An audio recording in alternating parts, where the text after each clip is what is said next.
We can remember it for you wholesale. He awoke and wanted Mars. The valleys, he thought. What would it be like to trudge among them? Great and greater yet, the dream grew as he became fully conscious. The dream and the yearning. He could almost feel the enveloping presence of the other world, which only government agents and high officials had seen. A clerk like himself? Not likely. "Are you getting up or not?" his wife Kirsten asked drowsily, with her usual hint of fierce crossness. "If you are, push the hot coffee button on the darn stove." "Okay," Douglas Quail said, and made his way barefoot from the bedroom of their connaught to the kitchen. There, having dutifully pressed the hot coffee button, he seated himself at the kitchen table, brought out a yellow, small tin of fine Dean Swift snuff. He inhaled briskly, and the Beau-Nash mixture stung in his nose, burned the roof of his mouth. But still he inhaled. It woke him up and allowed his dreams, his nocturnal desires and random wishes, to condense into a semblance of rationality. "I will go," he said to himself. "Before I die, I'll see Mars." It was, of course, impossible, and he knew this even as he dreamed. But the daylight, the mundane noise of his wife now brushing her hair before the bedroom mirror, everything conspired to remind him of what he was. A miserable little salaried employee, he said to himself with bitterness. Kirsten reminded him of this at least once a day, and he did not blame her. It was a wife's job to bring her husband down to earth. Down to earth, he thought, and laughed. The figure of speech in this was literally apt. "What are you sniggering about?" his wife asked as she swept into the kitchen, her long, busy pink robe wagging after her. "A dream, I bet. You're always full of them." "Yes," he said, and gazed out the kitchen window at the hover cars and traffic runnels, and all the little energetic people hurrying to work. In a little while he would be among them, as always. "I bet it had to do with some woman," Kirsten said witheringly. "No," he said. "A god. The god of war. He has wonderful craters with every kind of plant life growing deep down in them." "Listen," Kirsten crouched down beside him and spoke earnestly, the harsh quality momentarily gone from her voice. "The bottom of the ocean, our ocean, is much more, an infinity of times more beautiful. You know that. Everyone knows that. Rent an artificial gill outfit for both of us, take a week off from work, and we can descend and live down there at one of those year-round aquatic resorts. And in addition," she broke off, "you're not listening. You should be. Here's something a lot better than that compulsion, that obsession you have about Mars, and you don't even listen." Her voice rose piercingly. "God in heaven, you're doomed, Doug. What's going to become of you?" "I'm going to work," he said, rising to his feet, his breakfast forgotten. "That's what's going to become of me." She eyed him. "You're getting worse. More fanatical every day. Where's it going to lead?" "To Mars," he said, and opened the door to the closet to get down a fresh shirt to wear to work. Having descended from the taxi, Douglas Quail slowly walked across 3 densely populated foot runnels and to the modern, attractively inviting doorway. There he halted, impeding mid-morning traffic, and with caution read the shifting color neon sign. He had in the past scrutinized this sign before, but never had he come so close. This was very different. What he did now was something else, something which sooner or later had to happen. REKAL Incorporated. Was this the answer? After all, an illusion, no matter how convincing, remained nothing more than an illusion, at least objectively. But subjectively, quite the opposite entirely. And anyhow, he had an appointment, within the next 5 minutes. Taking a deep breath of mildly smog-infested Chicago air, he walked through the dazzling, polychromatic shimmer of the doorway and up to the receptionist's counter. The nicely articulated blonde at the counter, bare-bosomed and tidy, said pleasantly, "Good morning, Mr. Quail." "Yes," he said. "I'm here to see about a REKAL course, as I guess you know." Not REKAL, but REKAL, the receptionist corrected him. She picked up the receiver of the vidphone by her smooth elbow and said into it, "Mr. Douglas Quail is here, Mr. McLean. May he come inside now, or is it too soon?" "Gizwetwa wump wum wump," the phone mumbled. "Yes, Mr. Quail," she said. "You may go in. Mr. McLean is expecting you." As he started off uncertainly, she called after him, "Room D, Mr. Quail, to your right." After a frustrating but brief moment of being lost, he found the proper room. The door hung open, and inside, at a big genuine walnut desk, sat a genial-looking man, middle-aged, wearing the latest Martian frog pelt gray suit. His attire alone would have told Quail that he had come to the right person. "Sit down, Douglas," Mr. McLean said, waving his plump hand toward a chair which faced the desk. "So you want to have gone to Mars. Very good." Quail seated himself, feeling tense. "I'm not so sure this is worth the fee," he said. "It costs a lot, and as far as I can see, I really get nothing." "Costs almost as much as going," he thought. "You get tangible proof of your trip," Mr. McLean disagreed emphatically. "All the proof you'll need. Here, I'll show you." He dug within a drawer of his impressive desk. "Ticket stub." Reaching into a manila folder, he produced a small square of embossed cardboard. "It proves you went and returned. Postcards." He laid out 4 franked Picture 3D full-color postcards in a neatly arranged row on the desk for Quail to see. "Film. Shots you took of local sites on Mars with a rented moving camera." To Quail he displayed those too. "Plus the names of people you met, 200 poscreds worth of souvenirs, which will arrive from Mars within the following month, and passport, certificates listing the shots you received, and more." He glanced up keenly at Quail. "You'll know you went, all right," he said. "You won't remember us, won't remember me, or having ever been here. It'll be a real trip in your mind, we guarantee that. A full 2 weeks of recall, every last piddling detail. Remember this, if at any time you doubt that you really took an extensive trip to Mars, you can return here and get a full refund. You see?" "But I didn't go," Quail said. "I won't have gone no matter what proofs you provide me with." He took a deep, unsteady breath. "And I never was a secret agent with Interplan." It seemed impossible to him that REKAL Incorporated's extra-factual memory implant would do its job, despite what he had heard people say. "Mr. Quail," McLean said patiently, "as you explained in your letter to us, you have no chance, no possibility in the slightest, of ever actually getting to Mars. You can't afford it. And, what is much more important, you could never qualify as an undercover agent for Interplan or anybody else. This is the only way you can achieve your, lifelong dream. Am I not correct, sir? You can't be this. You can't actually do this," he chuckled. "But you can, have been, and have done. We see to that. And our fee is reasonable. No hidden charges." He smiled encouragingly. "Is an extra-factual memory that convincing?" Quail asked. "More than the real thing, sir. Had you really gone to Mars as an Interplan agent, you would by now have forgotten a great deal. Our analysis of true MEM systems, authentic recollections of major events in a person's life, shows that a variety of details are very quickly lost to the person. Forever. Part of the package we offer you is such deep implantation of recall that nothing's forgotten. The packet which is fed to you while you're comatose is the creation of trained experts, men who have spent years on Mars. In every case, we verify details down to the last iota. And you've picked a rather easy extra-factual system. Had you picked Pluto or wanted to be Emperor of the Inner Planet Alliance, we'd have much more difficulty, and the charges would be considerably greater."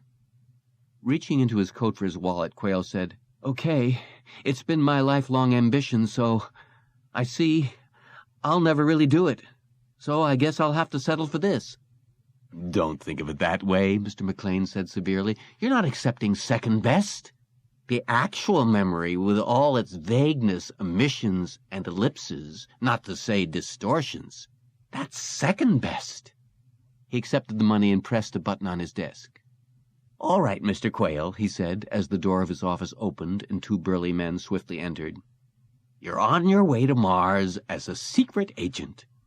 He rose, came over to shake Quail's nervous, moist hand. "Or rather, you have been on your way. This afternoon at 4:30, you will, arrive back here on Terra. A cab will leave you off at your conapt, and as I say, you will never remember seeing me or coming here. You won't, in fact, even remember having heard of our existence." His mouth dry with nervousness, Quail followed the two technicians from the office. What happened next depended on them. "Will I actually believe I've been on Mars?" he wondered. "That I managed to fulfill my lifetime ambition?" He had a strange, lingering intuition that something would go wrong, but just what, he did not know. He would have to wait and find out. The intercom on McLean's desk, which connected him with the work area of the firm, buzzed, and a voice said, "Mr. Quail is under sedation now, sir. Do you want to supervise this one, or shall we go ahead?" "It's routine," McLean observed. "You may go ahead, Lowe. I don't think you'll run into any trouble." Programming an artificial memory of a trip to another planet, with or without the added fillip of being a secret agent, showed up on the firm's work schedule with monotonous regularity. "In 1 month," he calculated wryly, "we must do 20 of these. Ersatz interplanetary travel has become our bread and butter." "Whatever you say, Mr. McLean," Lowe's voice came, and thereupon the intercom shut off. Going to the vault section in the chamber behind his office, McLean searched about for a 3-packet, Trip to Mars, the 62-packet, Secret Interplan Spy. Finding the 2 packets, he returned with them to his desk, seated himself comfortably, poured out the contents, merchandise which would be planted in Quail's conapt, while the lab technicians busied themselves installing false memory. "A 1 Poscred Sneaky Pete sidearm?" McLean reflected. "That's the largest item. Sets us back financially the most." Then a pellet-sized transmitter which could be swallowed if the agent were caught. Codebook that astonishingly resembled the real thing. The firm's models were highly accurate, based whenever possible on actual U.S. military issue. Odd bits which made no intrinsic sense, but which would be woven into the warp and woof of Quail's imaginary trip, would coincide with his memory. Half an ancient silver 50-cent piece, several quotations from John Donne's sermons, written incorrectly, each on a separate piece of transparent tissue-thin paper, several match folders from Bars on Mars, a stainless steel spoon engraved "Property of Dome Mars National Kibbutzim," a wiretapping coil which... The intercom buzzed. "Mr. McLean, I'm sorry to bother you, but something rather ominous has come up. Maybe it would be better if you were here after all. Quail's already under sedation. He reacted well to the narkidrine. He's completely unconscious and receptive, but I'll be in." Sensing trouble, McLean left his office. A moment later, he emerged in the work area. On a hygienic bed lay Douglas Quail, breathing slowly and regularly, his eyes virtually shut. He seemed dimly, but only dimly, aware of the 2 technicians, and now McLean himself. "There's no space to insert false memory patterns?" McLean felt irritation. "Merely drop out 2 weeks. He's employed as a clerk at the West Coast Emigration Bureau, which is a government agency, so he undoubtedly has or had 2 weeks vacation within the last year. That ought to do it." Petty details annoyed him. It always would. "Our problem," Lowe said sharply, "is something quite different." He bent over the bed, said to Quail, "Tell Mr. McLean what you told us." To McLean he said, "Listen closely." The gray-green eyes of the man lying supine on the bed focused on McLean's face. The eyes, he observed uneasily, had become hard. They had a polished, inorganic quality, like semi-precious tumbled stones. He was not sure he liked what he saw. The brilliance was too cold. "What do you want now?" Quail said harshly. "You've broken my cover. Get out of here before I take you all apart." He studied McLean. "Especially you," he continued. "You're in charge of this counter-operation." Lowe said, "How long were you on Mars?" 1 month, Quail said gratingly. "And your purpose there?" Lowe demanded. The meager lips twisted. Quail eyed him and did not speak. At last, drawling the words out so that they dripped with hostility, he said, "Agent for Interplan. As I already told you, don't you record everything that's said? Play your vid-aud tape back for your boss and leave me alone." He shut his eyes then. The hard brilliance ceased. McLean felt instantly a rushing splurge of relief. Lowe said quietly, "This is a tough man, Mr. McLean." "He won't be," McLean said, "after we arrange for him to lose his memory chain again. He'll be as meek as before." To Quail he said, "So, this is why you wanted to go to Mars so terribly bad." Without opening his eyes, Quail said, "I never wanted to go to Mars. I was assigned it. They handed it to me, and there I was, stuck. Oh, yeah, I admit I was curious about it. Who wouldn't be?" Again he opened his eyes and surveyed the three of them, McLean in particular. "Quite a truth drug you've got here. It brought up things I had absolutely no memory of." He pondered. "I wonder about Kirsten," he said, half to himself. "Could she be in on it? An interplan contact keeping an eye on me? To be certain I didn't regain my memory? No wonder she's been so derisive about my wanting to go there." Faintly he smiled. The smile, one of understanding, disappeared almost at once. McLean said, "Please believe me, Mr. Quail. We stumbled onto this entirely by accident. In the work we do—" "I believe you," Quail said. He seemed tired now. The drug was continuing to pull him under, deeper and deeper. "Where did I say I'd been?" he murmured. "Mars. Hard to remember. I know I'd like to see it. So would everybody else. But me—" His voice trailed off. "Just a clerk. A nothing clerk." Straightening up, Lowe said to his superior, "He wants a false memory implanted that corresponds to a trip he actually took. And a false reason, which is the real reason. He's telling the truth. He's a long way down in the narkidrine. The trip is very vivid in his mind, at least under sedation. But apparently he doesn't recall it otherwise.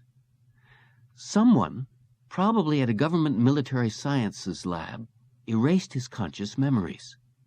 All he knew was that going to Mars meant something special to him, and so did being a secret agent. They couldn't erase that. It's not a memory, but a desire. Undoubtedly the same one that motivated him to volunteer for the assignment in the first place." The other technician, Keeler, said to McLean, "What do we do? Graft a false memory pattern over the real memory? There's no telling what the results would be. He might remember some of the genuine trip, and the confusion might bring on a psychotic interlude. He'd have to hold two opposite premises in his mind simultaneously, that he went to Mars and that he didn't, that he's a genuine agent for Interplan and he's not, that it's spurious. I think we ought to revive him without any false memory implantation and send him out of here. This is hot."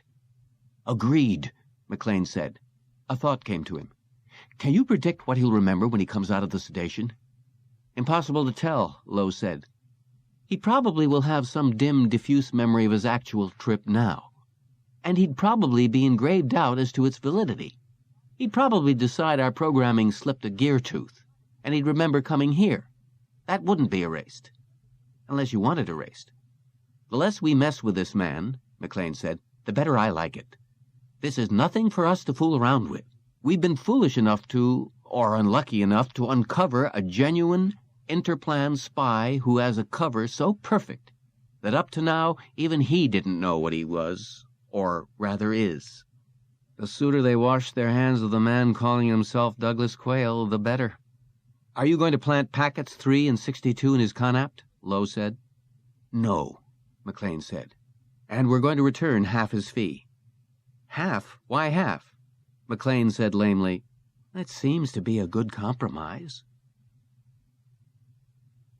As the cab carried him back to his conapt at the residential end of Chicago, Douglas Quail said to himself, "It's sure good to be back on Terra." Already the month-long period on Mars had begun to waver in his memory.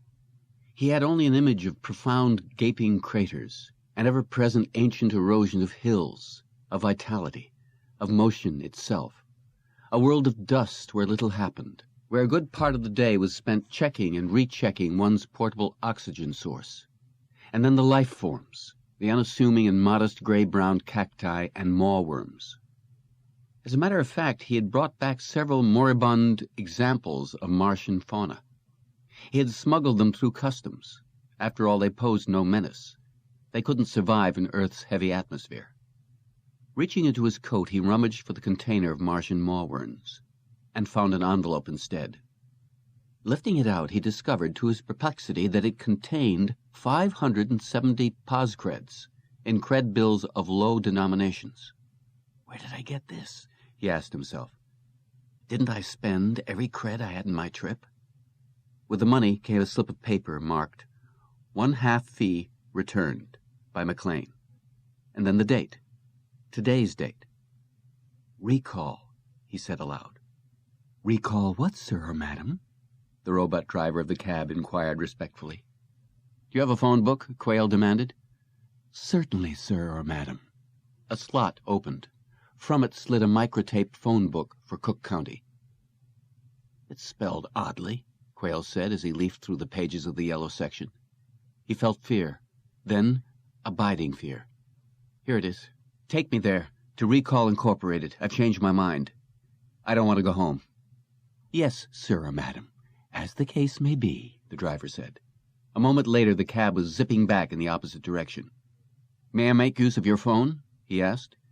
"Be my guest," the robot driver said, and presented a shiny new Emperor 3D color phone to him. He dialed his own conapt, and after a pause found himself confronted by a miniature but chillingly realistic image of Kirsten on the small screen. "I've been to Mars," he said to her. "You're drunk!" Her lips writhed scornfully. "Or worse." "God's truth." "When?" she demanded. "I don't know." He felt confused. "A simulated trip, I think. By means of one of those artificial or extra-factual or whatever it is memory places. It didn't take."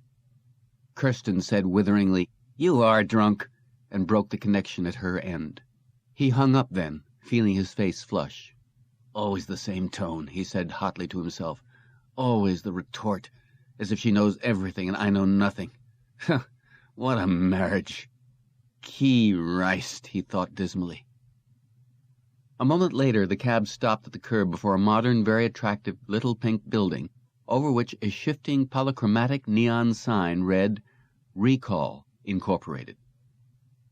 The receptionist, chic and bare from the waist up, started in surprise, then gained masterful control of herself. "Oh, hello, Mr. Quail," she said nervously. How are you? Did you forget something?" "The rest of my fee back," he said. More composed now, the receptionist said, "Fee? I think you're mistaken, Mr. Quail. You were here discussing the feasibility of an extra-factual trip for you, but—" She shrugged her smooth, pale shoulders. "As I understand it, no trip was taken." Quail said, "I remember everything, miss.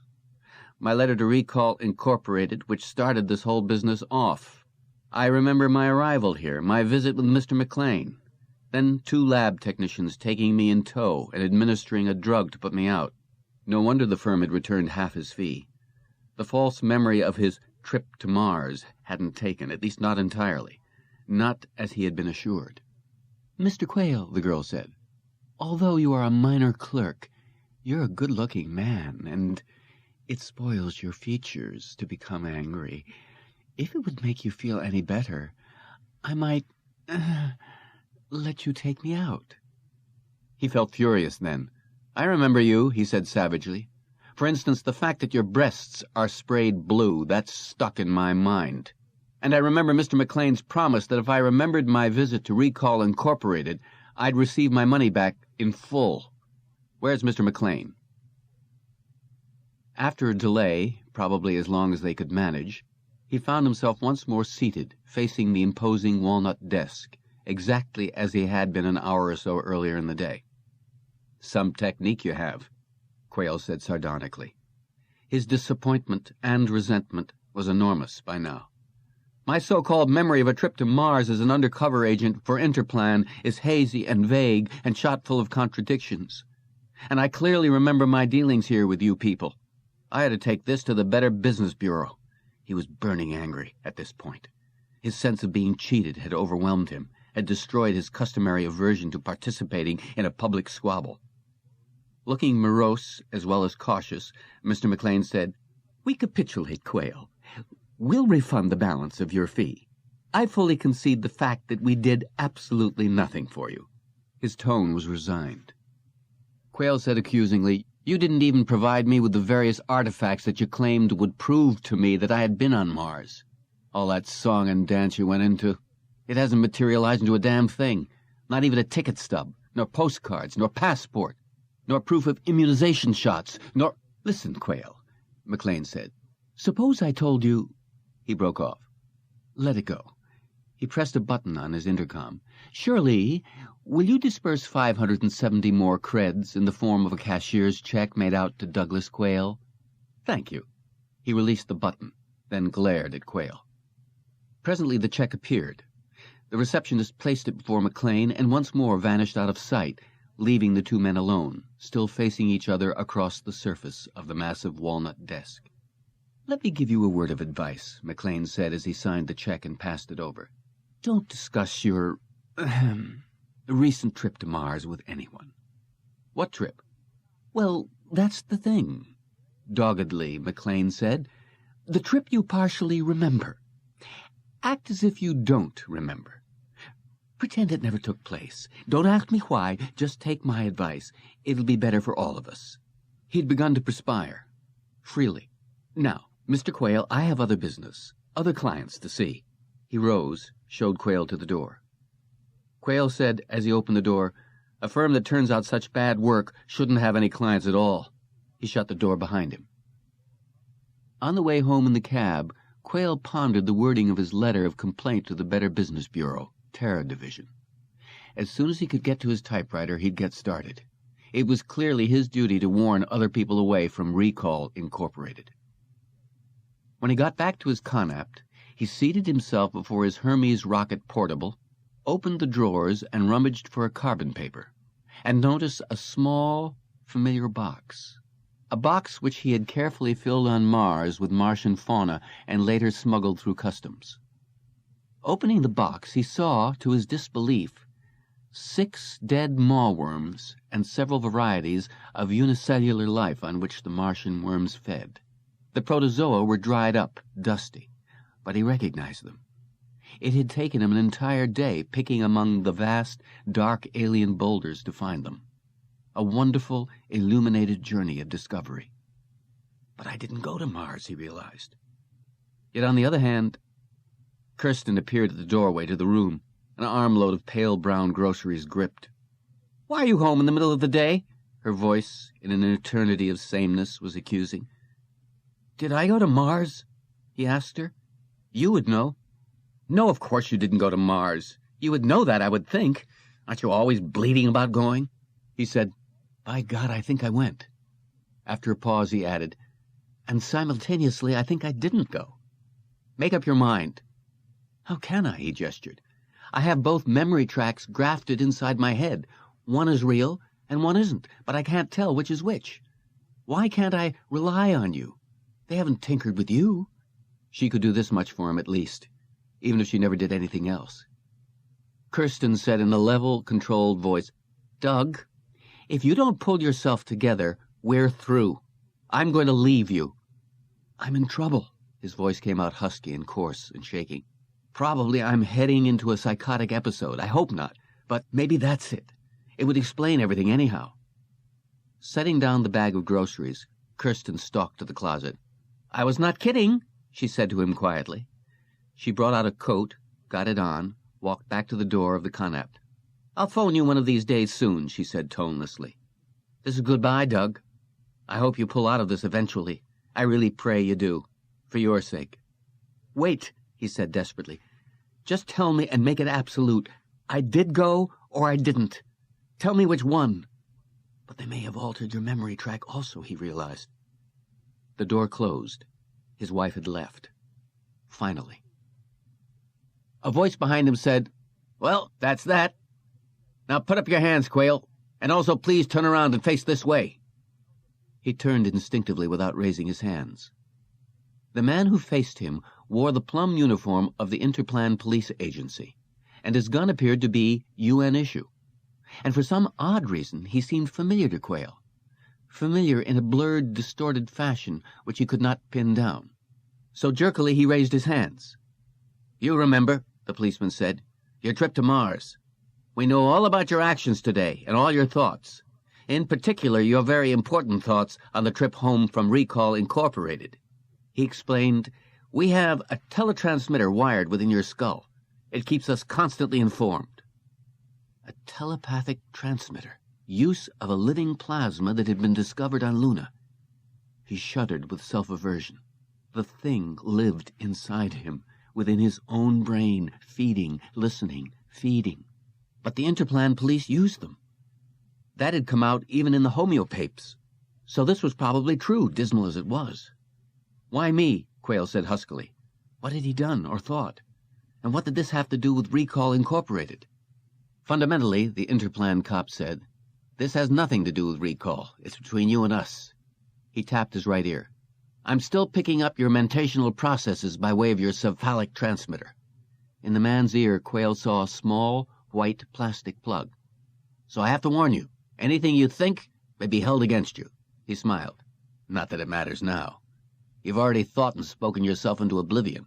What's annoying is the fact that under the narkidrine at REKAL Incorporated, you told them, their technicians and the owner, Mr. McLean, about your trip, where you went, for whom, some of what you did. They're very frightened. They wish they had never laid eyes on you." He added reflectively, "They're right." Quail said, "I never made any trip. It's a false memory chain improperly implanted in me by McLean's technicians." But then he thought of the box in his desk drawer containing the Martian life forms, and the trouble and hardship he had had gathering them. The memory seemed real, and the box of life forms, that certainly was real, unless McLean had planted it. Perhaps this was one of the proofs which McLean had talked glibly about. The memory of my trip to Mars, he thought, doesn't convince me, but unfortunately it has convinced the Interplan Police Agency. They think I really went to Mars, and they think I at least partially realize it.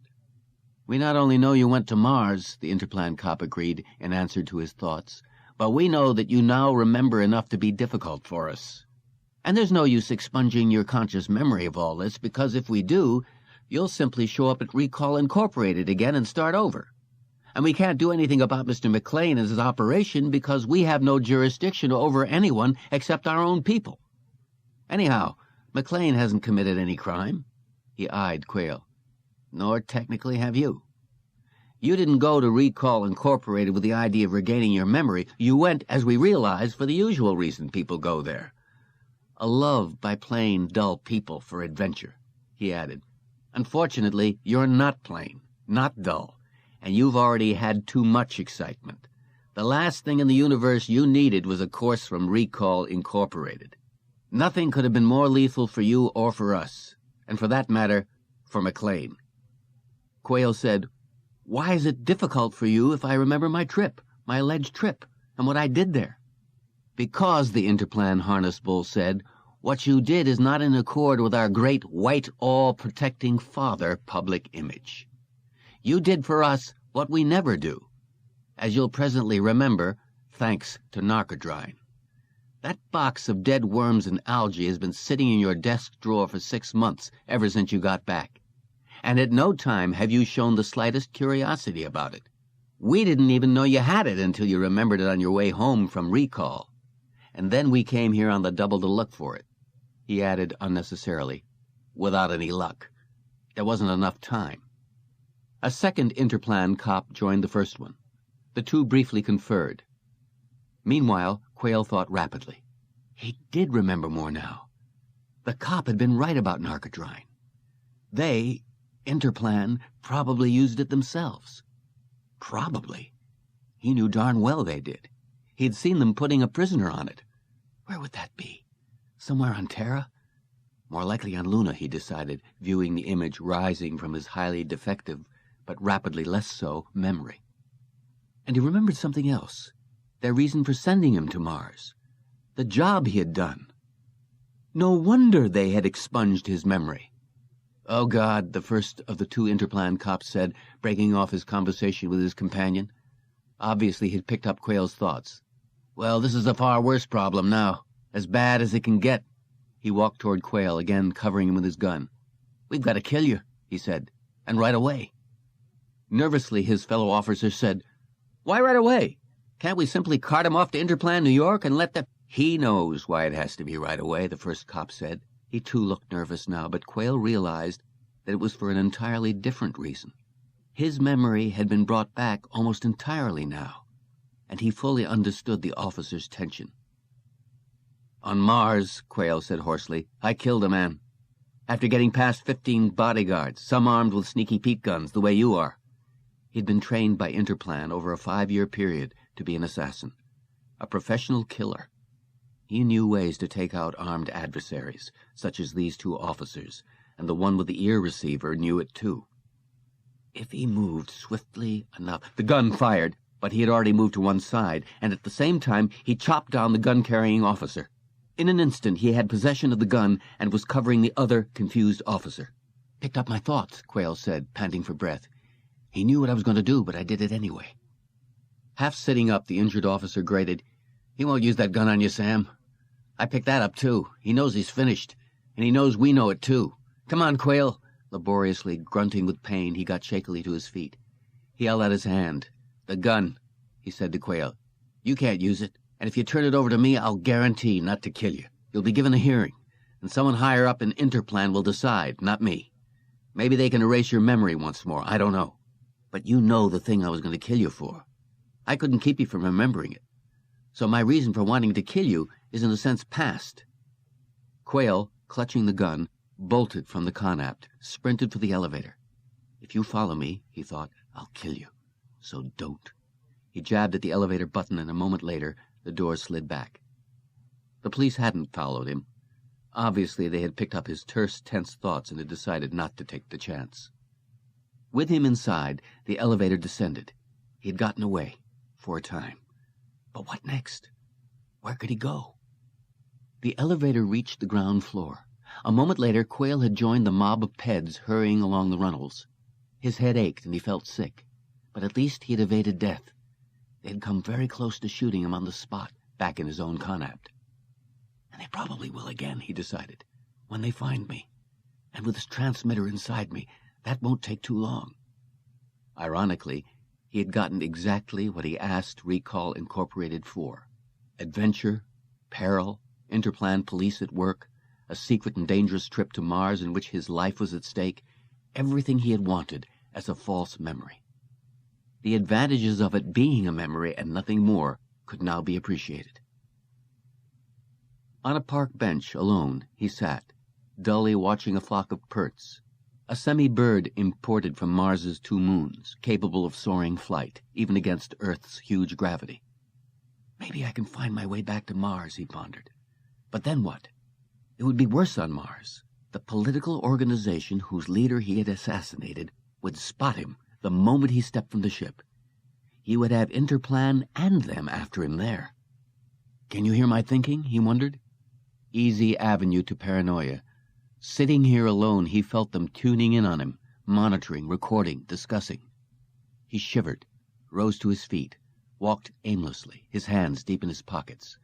No matter where I go, he realized, you'll always be with me, as long as I have this device inside my head. I'll make a deal with you, he thought to himself, and to them. Can you imprint a false memory template on me again, as you did before, that I lived an average routine life, never went to Mars, never saw an Interplan uniform up close, and never handled a gun? A voice inside his brain answered, as has been carefully explained to you, that would not be enough. Astonished, he halted. We formally communicated with you in this manner, the voice continued, when you were operating in the field, on Mars.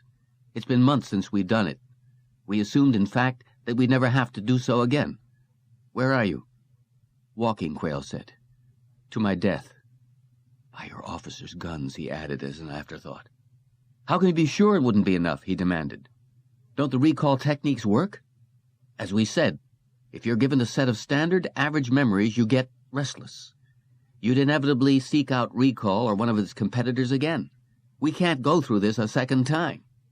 Suppose, Quail said, once my authentic memories had been cancelled, something more vital than standard memories are implanted. Something which would act to satisfy my craving, he said. That's been proved. That's probably why you initially hired me. But you ought to be able to come up with something else, something equal. I was the richest man on Terra, but I finally gave all my money to educational foundations, or I was a famous deep space explorer, anything of that sort. Wouldn't one of those do? Silence. Try it, he said desperately. Get some of your top-notch military psychiatrists. Explore my mind.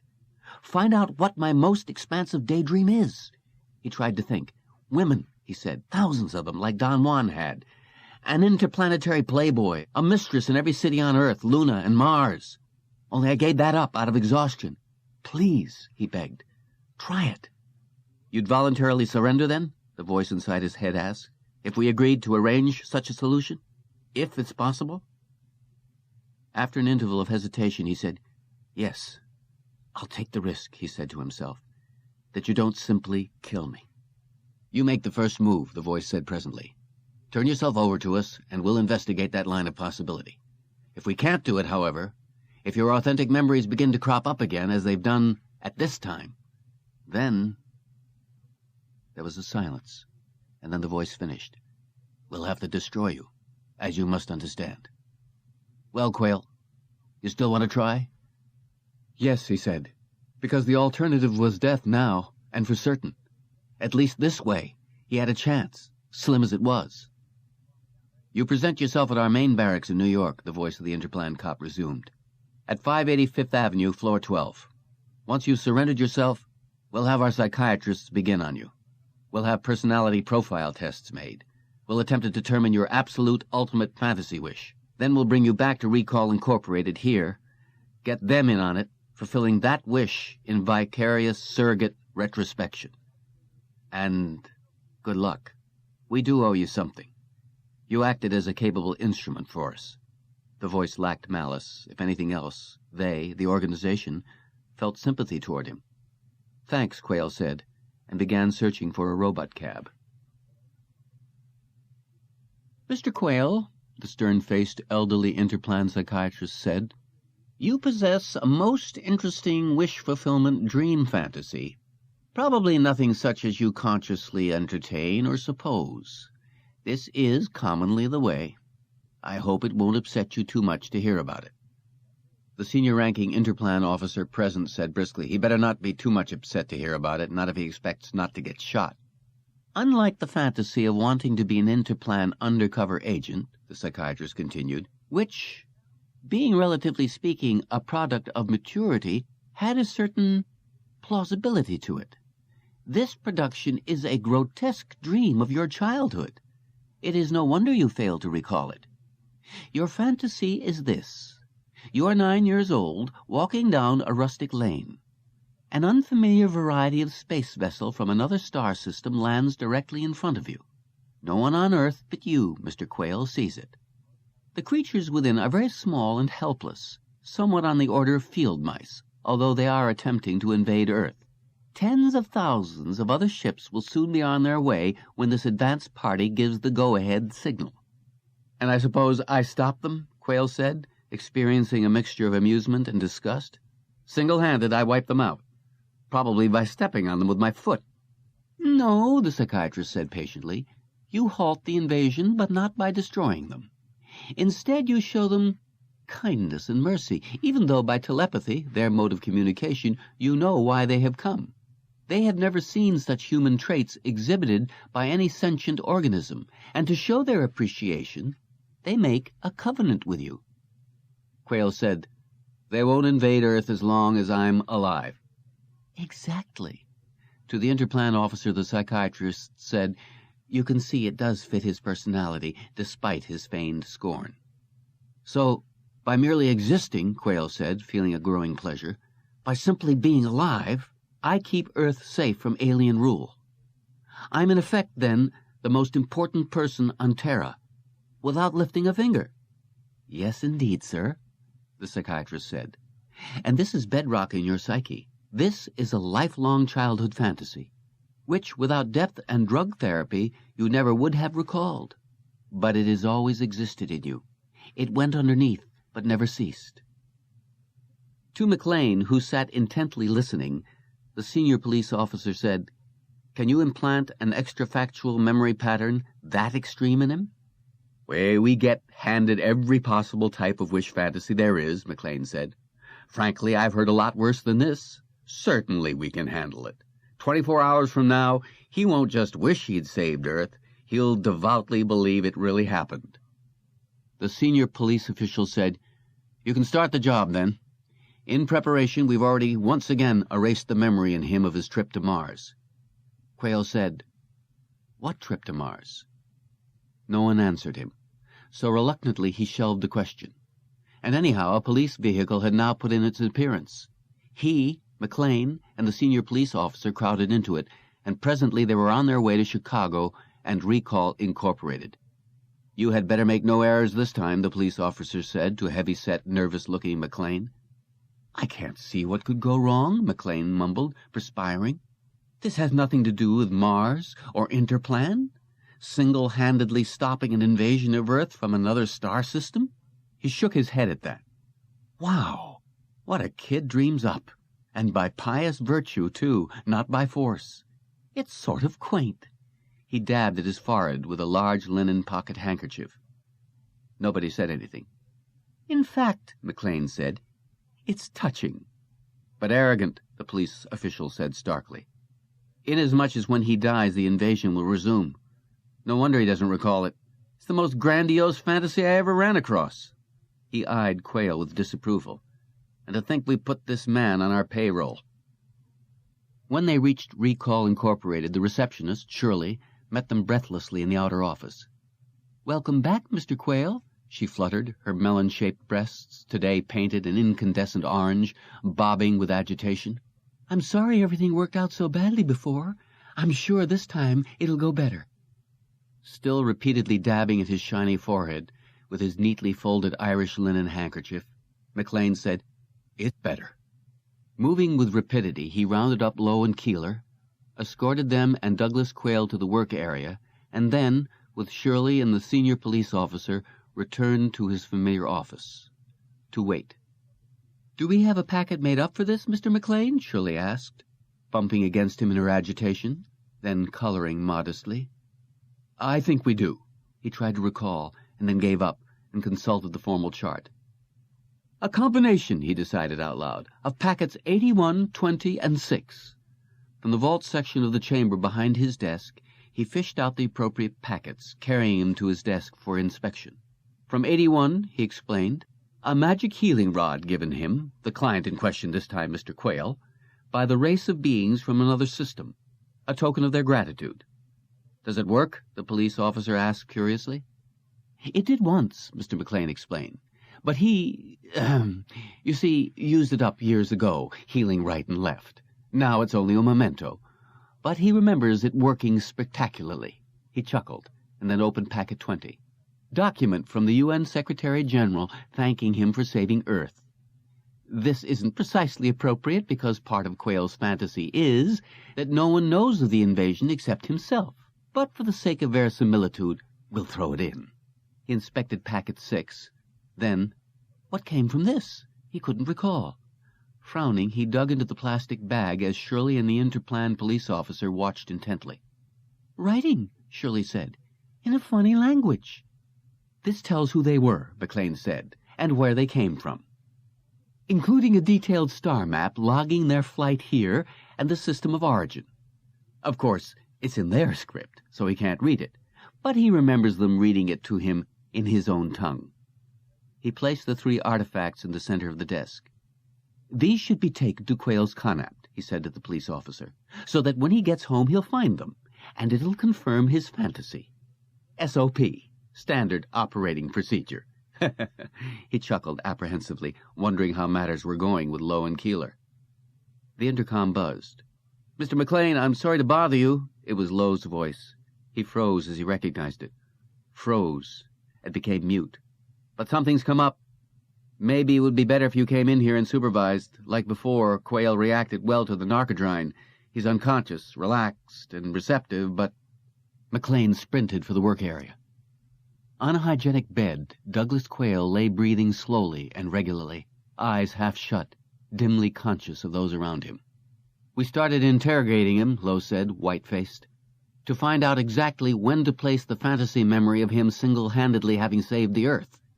And strangely enough, "They told me not to tell," Douglas Quail mumbled in a dull, drug-saturated voice. "That was the agreement. I wasn't even supposed to remember. But how could I forget an event like that?" I guess it would be hard, McLean reflected. But you did, until now. "They even gave me a scroll," Quail mumbled, "of gratitude. I have it hidden in my conapt. I'll show it to you." To the Interplan officer who had followed after him, McLean said, "Well, I offer the suggestion that you better not kill him. If you do, they'll return." "They also gave me a magic invisible destroying rod," Quail mumbled, eyes totally shut now. "That's how I killed that man on Mars you sent me to take out. It's in my drawer along with the box of Martian mawworms and dried-up plant life." Wordlessly, the Interplan officer turned and stalked from the work area. "I might as well put those packets of proof artifacts away," McLean said to himself resignedly. He walked step by step back to his office, including the citation from the UN Secretary-General. After all, the real one probably would not be long in coming.